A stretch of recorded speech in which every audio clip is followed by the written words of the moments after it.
Ceni disse que quer ser campeão esse ano e deixou transparecer que deve sair ano que vem, talvez. Se o 9 não vier, Del tá aí e eu acredito nele junto com o Juan, Cauê, etc. Calma. Né? Del estará aí, mas o Bahia precisa de um camisa 9 mais tarimbado. Né? Não esperem que Del, com 17 anos, vai decidir jogo em Libertadores fora de casa. Pode acontecer? Pode, porque o sacana é iluminado. Né? Parece que ele tá sempre no lugar certo, na hora certa. De fato, ele tem um senso de posicionamento, um faro de gol absurdo. Mas ele não deveria ter, não pode ter, na minha opinião, a obrigação de definir jogos para o Bahia, principalmente em contextos de maior pressão. Então, o Del estará aí, mas o Bahia sim precisa de um outro camisa 9. Alguma notícia sobre o Alejo? O que eu já falei aqui, eu continuo trazendo. Até onde eu sei, repito, a minha apuração, até onde eu sei, né, o Rosário Central tem um poder de veto dessa negociação. Né? Eu falei sobre isso nas redes sociais, eu trouxe isso no Twitter, eu pedi até para a FEF colocar ontem, registrar isso ontem aqui no pré-jogo, né? Que eu fiz uma resposta no Twitter quando falaram daquela questão de cláusula de repesca e tal, enfim. Eu continuo dizendo que a informação que eu tenho é que o Rosário tem poder de veto, né, nessa negociação. Eu até coloquei isso nas redes sociais, ó. O BBMP 1931 falou aqui, ó. Notícia da Argentina é que o Rosário ainda não recebeu nenhuma notificação do Tottenham na negociação por Vélez. A atleta até participou de um jogo amistoso hoje, inclusive o Rosário perdeu por 2-1, mas o gol do Rosário foi marcado por Alejo Vélez.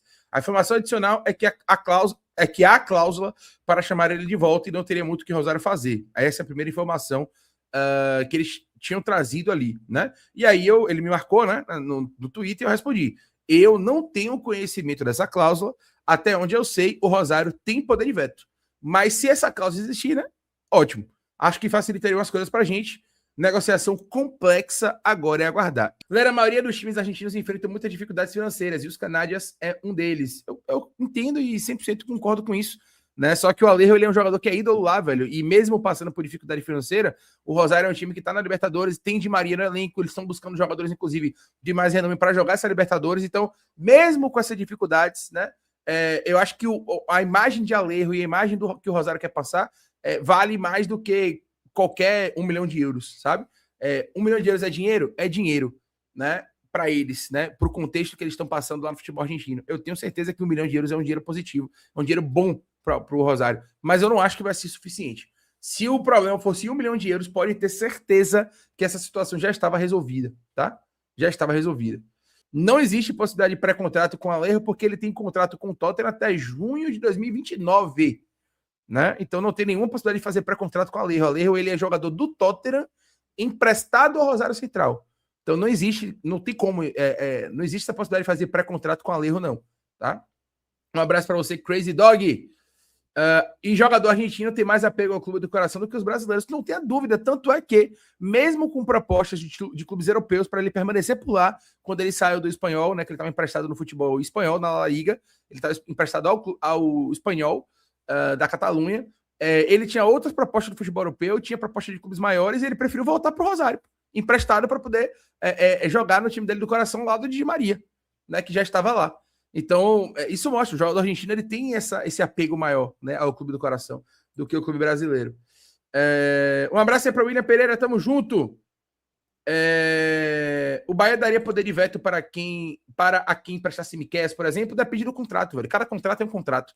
Não existe uma receita de bolo, sabe? Cada contrato é um contrato, velho. Cada contrato é um contrato.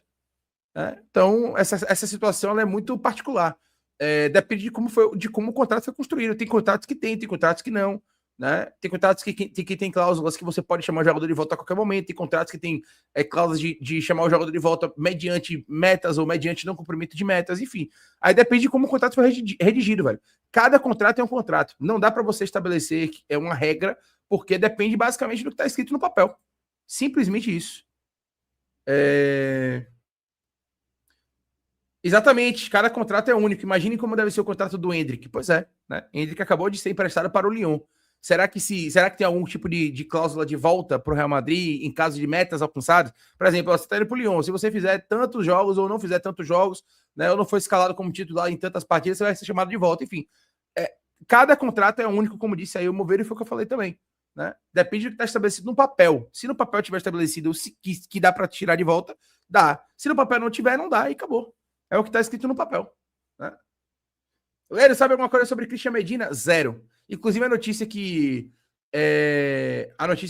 eu soube, né? Que chegou até mim, na verdade, que eu soube não, porque isso aí não apurei nada. Mas o que eu li nas redes sociais é que supostamente o Girona teria interesse. Então, se é pro Girona, não é pro Bahia, né? O Grupo City ele tem 10 clubes, né? Então, se o Grupo City tem interesse, não necessariamente é pro Bahia. E até onde eu sei, nesse momento, o Bahia não busca meio-campista. Até onde eu sei, nesse momento, o Bahia não busca meio-campista. Tá? Eu acho incrível isso. Eu vejo um monte de jogador fazendo de tudo para voltar para o seu clube que revelou ou do coração. Aqui a gente tem um ídolo que faz fogo e depois joga água. Pois é, Leonardo Batista. Pois é. É cultural, né? É cultural.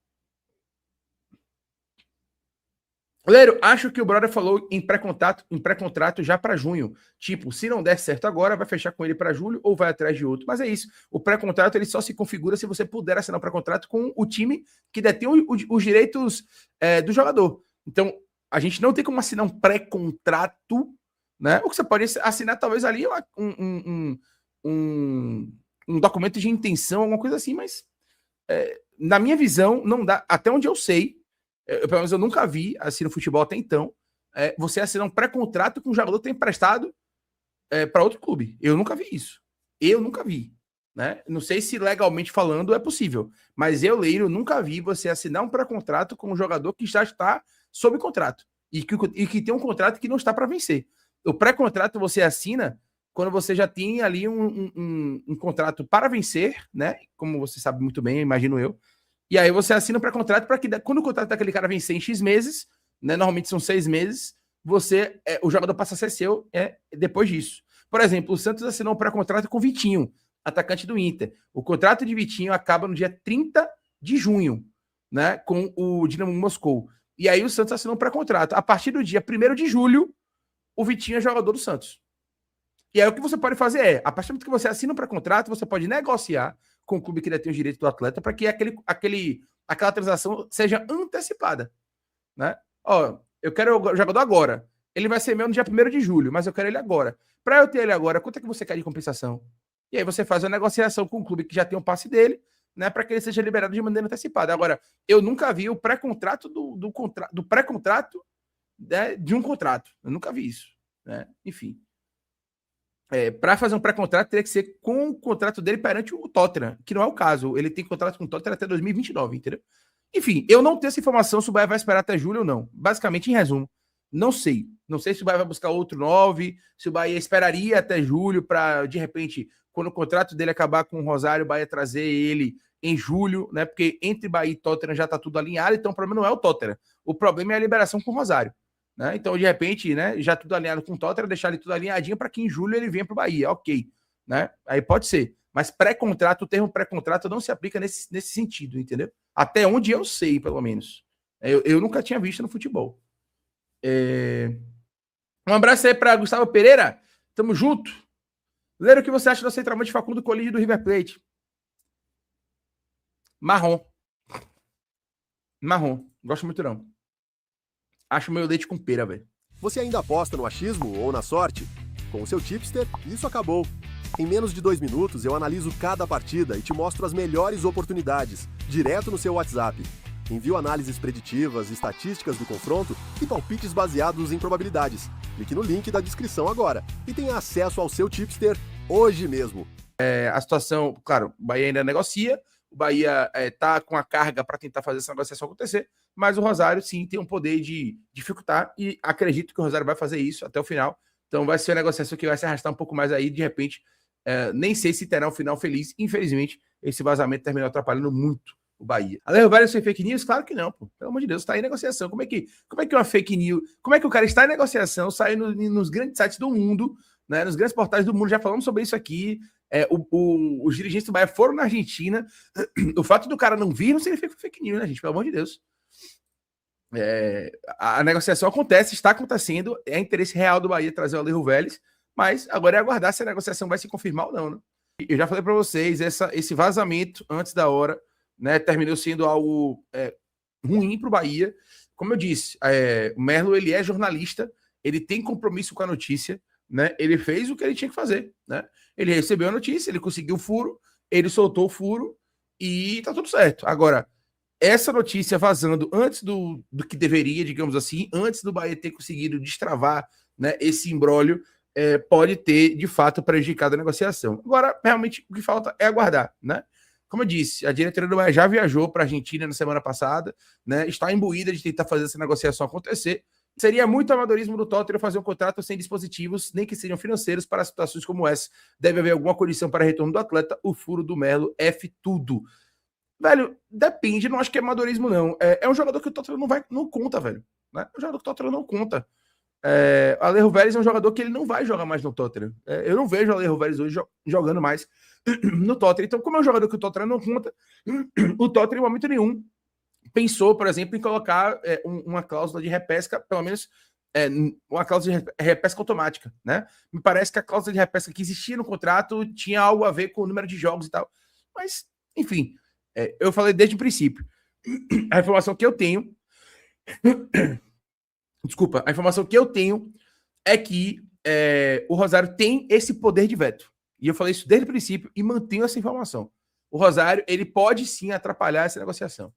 Tássio Luiz, a cláusula era só se em 2025 ele disputasse menos de 50% dos jogos, o que não ocorreu. Ele fez bem mais, por isso o Rosário tem poder de veto e a cláusula perdeu a validade. É o que eu disse desde o princípio. Né? Eu nem sabia da existência dessa cláusula de 50% aí. Mas o que eu sabia, né, o que eu já tinha apurado, o que já tinha sido passado o Rosário tem poder de veto. Isso aí eu tinha de informação. Enfim. Um abraço aí para Ian Luz. Será que o Bahia tem plano B se não fechar com o Vélez? Deve ter, né?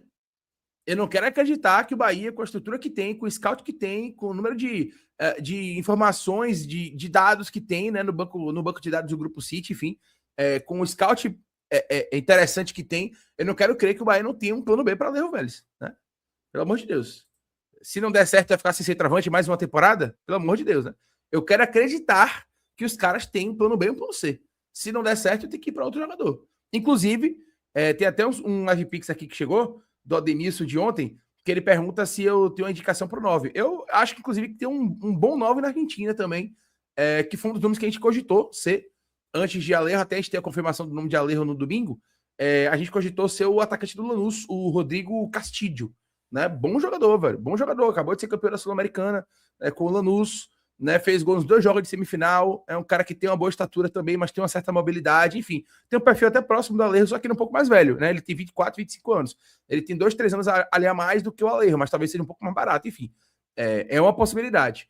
Um abraço aí para Luiz Manga, quer dizer, possibilidade que eu digo de indicação, né, galera, até então eu não tenho nenhum tipo de conhecimento envolvendo negociação entre Bahia e Rodrigo Castilho, não, mas é um cara que eu gosto, por exemplo. Luiz Manga, bom dia, Leirão. Dá gosto de ver essa juventude do Bahia jogar. E me conte, alguma novidade sobre Vélez? Ainda não. O Rosário vai aceitar os 10% e liberar o jogador, derruba aí. Eu não tenho conhecimento sobre essa cláusula de 10% não, velho. Né? Eu acho que essa cláusula de 10% aí não... 1 milhão de euros hoje pra gente não é nada. 1 milhão de euros hoje pro Bahia não é nada. Se o problema fosse 1 milhão de euros, a situação estava resolvida, posso te garantir. Então, esse negócio de... porque a informação que se tem é que a proposta do Bahia para o Tottenham é de 10 milhões de euros e que supostamente, o Rosário teria direito a 10% desse 1 milhão de euros, que seria, desses 10 milhões de euros, que seria, obviamente, 1 milhão de euros. Se o problema fosse 1 milhão de euros, pode ter certeza que o Bahia já tinha resolvido isso. Então, eu não acho que a questão seria esses 10%, eu não acho que esses 10% tenha realmente algo de concreto. 1 milhão de euros hoje pra gente não é nada, velho. 5, 6 milhões de reais? Não é absolutamente nada. Né? Então, se o problema fosse 1 milhão de euros, isso já estava resolvido. Pode ter certeza. Todas as informações que possam esclarecer as possíveis dúvidas são bem-vindas. Só não concordo com informações baseadas nos achismos, pois sem ter acesso ao contrato, tudo passa a ser achismo e suposição. Não necessariamente, César. Fonte tá aí para isso, velho. Né? Fonte tá aí para isso. Da mesma maneira que eu sabia que o Bahia já tinha o nome do Alejo Vélez desde domingo em pauta, né? As informações terminam chegando. Né? E eu sempre falei aqui, desde o princípio, o Rosário tem poder de veto. O Rosário tem poder de veto. Quem assiste as lives, quem assiste os conteúdos aqui, sabe que eu falei isso. Quem assistiu a live lá também com o Yuri Santana, no canal do PUC que a gente fez, a gente falou sobre isso. Né? Então a gente vem alertando sobre isso há muito tempo. E aí, Claro, tem muita informação desencontrada, tem muito achismo, tem muita suposição. Mas eu falo por mim. Eu, Leiro, só falo o que eu sei. Tá? Eu não vou chegar aqui e falar assim, o que eu não sei, eu falo, eu não sei. Quantas vezes você pergunta pra mim, Leiro, isso. Velho, eu não sei te responder. Velho, eu não tenho essa informação. Velho, eu não tenho conhecimento sobre isso. Então, eu, Leiro, só falo o que eu sei. Se eu não sei, eu não tenho nenhum problema, nenhuma validade de chegar aqui e falar, eu não sei. É simples. Eu não sei. Agora, o que eu sei, eu vou chegar e falar. E quando eu disse que o Rosário tinha poder de veto, é porque eu sei que o Rosário tem poder de veto. Entendeu? Eu falo o que eu sei. Né? O que eu não sei, eu não tenho nenhuma validade de chegar aqui e falar, galera, infelizmente, isso aí eu não tenho informação, não tive esse acesso a isso e tal. Enfim. O Demilson Matos mandou R$ 5. Bom dia, irmão. Leiro, Bom dia. caso Alégio não venha, teria alguma indicação para ser o 9 do projeto? Tamo junto. Cara, assim, levando em consideração que o perfil que o Grupo City traça para negociações onde o Bahia vai comprar jogadores, o Bahia normalmente compra jogadores sub-23 ali, né? Foi justamente um dos critérios que nós utilizamos, né? Eu e Yuri Santana, para nós chegarmos em nomes plausíveis, né? A gente sabia que a diretoria do Bahia tinha viajado para a Argentina para contratar um 9 argentino, mas não sabia quem até sexta-feira. A gente teve informação na sexta-feira de um 9 argentino, mas não sabia ainda quem na sexta-feira. Na sexta-feira, eu sentei com o Yuri, né? A gente fez ali uma lista de jogadores que a gente considerava viável, plausível, dentro do critério que a gente acabou de dizer, né? Jogadores ali sub-23, sub-24, no máximo, né? Que tem um certo poder de revenda ainda e que são centroavantes argentinos que jogavam em times argentinos. E aí a gente fez uma lista ali de 4, 5 nomes, né? E depois a gente foi cortando, né? Abiel Osório, que era um dos nomes que a gente tinha colocado na lista, por exemplo. Abiel Osório tá sem contrato, mas fechou depois com o Elche, aí corta da lista. Fulaninho, Alexis Coelho. Alexis Coelho tá fechando com Boca, teve proposta, parece que do Fluminense e tal, não deve ser ele. Aí, corta Alexis Coelho da lista. E aí, quando você começa a fazer, né, as pesquisas, você vê. Ficaram 2 ou 3 nomes na lista, no final, Alejo Vélez e mais 2. E aí, no domingo, né, evidentemente, depois de uma apuração que o Yuri fez, de maneira mais precisa, ele conseguiu chegar no nome do Alejo Vélez. Então, desde domingo a gente já sabia, né? Desde domingo à noite, a gente já sabia que Alejo Vélez era o nome que o Bahia buscava. Então, dentro desse perfil, a gente conseguiu traçar alguns nomes. E um desses nomes, por que eu contextualizei tudo isso? Porque um desses nomes que eu citei aqui, que a gente cogitou que poderia ser, é o nome do Rodrigo Castillo, né? Que é centroavante do Lanús. E eu gostei do que eu vi. Ele tem 26 anos, né? Passa um pouco, talvez, da idade que o City, enquanto projeto, gostaria de contar, mas eu particularmente vejo, né, o Rodrigo Castillo como um jogador interessante, né? É um cara que atualmente joga no Lanús, desde 2022 ali no futebol argentino, né? Ele é base do River, ele foi revelado pelo River Plate, né? Jogou no Gimnasia, jogou no Deportivo Madryn, onde ele faz 12 gols em 36 jogos. Depois ele joga de novo no Gimnasia, e do Gimnasia em 2024 ele é contratado pelo Lanús, né? Em 2025 ele faz 43 jogos, 15 gols e 1 assistência, né? É um jogador de 1,87m, 75 quilos. É um jogador que tem uma boa estatura, tem praticamente a mesma estatura do Alejo Vélez, né? Fez 2 gols, fez 3 gols na semifinal da Sul-Americana, 2 gols no jogo da ida e um gol no jogo da volta, alguma coisa assim, e acabou de ser campeão da Sul-Americana com o Lanús, né? Então é um jogador interessante, que eu gosto. Agora, tem 26 anos. Eu não sei se o City chegaria lá no Lanús para pagar, sei lá, 4, 5 milhões de euros de um jogador que tem 26 anos, entendeu? Por conta das diretrizes e da ideia, da concepção do projeto. Então, imagino eu que um jogador que o City vai fazer um investimento alto, ele normalmente faz um investimento alto com um jogador ali sub-22, sub-23, porque ele sabe que ele pode jogar 2 anos no Bahia e depois ser revendido ele com 25, 26 anos. Né? Outra coisa é o jogador já chegar com 26 anos. Aí você acha que perde um pouco do poder de revenda desse atleta. Enfim, é isso.